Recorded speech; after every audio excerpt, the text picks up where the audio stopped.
इतना बल मिला, इतनी हृदय में भगवान के प्रति, नाम के प्रति निष्ठा जागृत हुई।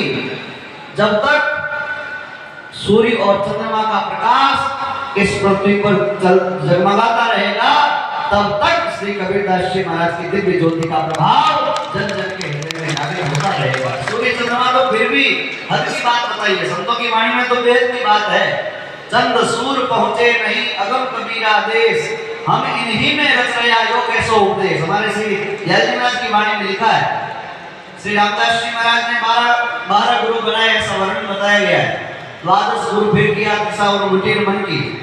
तो 12 गुरु पश्चात महाराज जी गोदेगांव पधारे सोजत के पास में। वहां सोजत के पास में गोदेगांव में एक साध्वी माता जी वहां पर सत्संग में कुछ बात बताने लगी।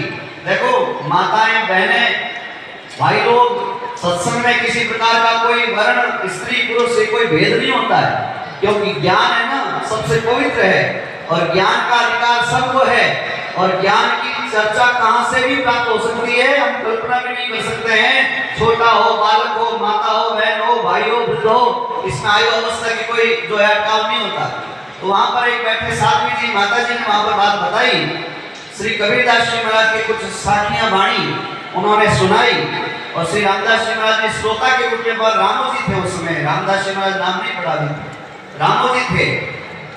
और 12 जगह आप जो है अलग अलग साधनाओं में होकर के आए, लेकिन जो ही वहां पर ऐसे चक्रवर्ती महापुरुष श्री कबीरदास जी महाराज की वाणी की कुछ साखियां सुनी और ये बेहद की बातें सुनी, तो श्री रामदास जी महाराज के हृदय में उसमें भाव जागृत हुआ। दयाल जी महाराज ने एक साखी में प्रकट किया, उद्धृत किया कि चंद सूर पहुंचे नहीं अगम कबीरा देश, हम इन्हीं में रच रहा यो कैसो उपदेश। जहाँ चंद और सूर भी नहीं पहुंच सकता है, ऐसा अगम देश है कबीरदास जी महाराज का।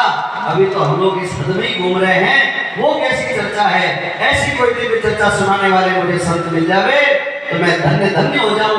सौभाग्य ऐसा था, वो जो साध्वी माता जी थी जो राजपूत कुल में, चारण कुल में पैदा हुई थी, वो सहज स्वरूप में उनका पीर था सिंतल में, और वहीं से उन्होंने मानो एक परिचय प्राप्त किया और सोजत से होकर के महाराज जी चलते चलते बीकानेर सिंतल पर आए और वहां से रामदास जी महाराज से दिव्य वाणी श्रवण करके अगम अगाध में ज्ञान को दीप बढ़िया, भ्रम अज्ञान को दूर डालिया।